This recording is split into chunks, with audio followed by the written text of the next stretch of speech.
ang kwentong release ko niya. So, ayan. Meron ako ngayong Ribisco cream-filled cracker sandwich na iba-ibang flavor. So, meron tayo dito na Ribisco choco, peanut butter, cream-filled sandwich, butter, tsaka strawberry. So, marami pa yatang flavor nito pero yan lang yatang available sa akin. O, ito na yung lahat. So, ito ang, dati kasi, ito lang ang meron kami. Ayan, choco. Kasi kung ano lang ang hinahanap sa amin, yun lang ang aming binibili. Yun lang ang aming kinukuha. So, ito yung mga available. So, nabibili naman siya kaagad. Dahil nga, syempre, mga pambapambaon ng mga bata. Pero, alam nyo ba, may naghanap sa amin ng cream-filled sandwich daw. Yung parang meron lang siyang, ano bang laman nito? Meron lang asukal lang yata sa loob. Tsaka margarine. Parang yun lang ang laman niya. So, yun. Sabi ko, parang ngayon ko lang yun nalaman. So, nung dumating sa Ribisco, tinanong ko sa kanya kung meron ng ganon. So, ito nga daw. Meron. Kaya nag-order ako.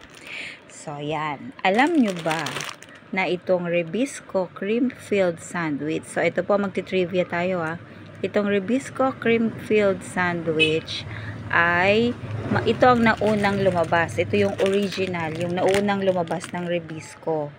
So, ngayon, nakikita nyo, nilabas nila uli at ang nakalagay sa packaging ay limited edition.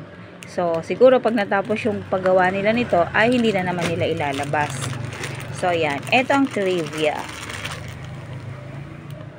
Did you know yung Ribisco cream sandwich was the first flavor launched in 1987?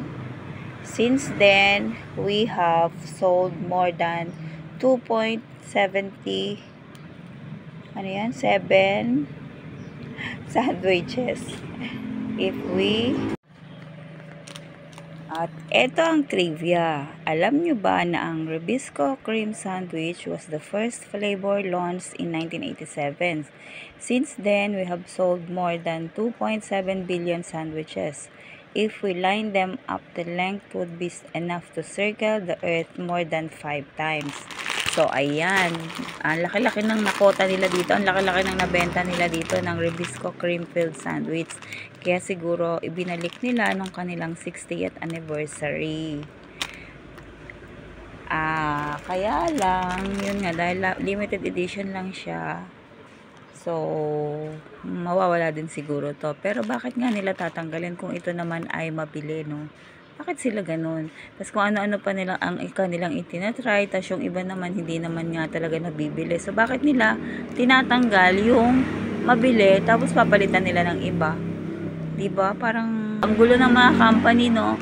So, ang Ribisco, ayan, yun lang din ang aking napag-isip-isip. So, ito ang Ribisco cream-filled sandwich. Hinanap kasi ito sa akin, kaya naman nagtanong ako. So, yun lang. Ganyan manggulo ang mga company.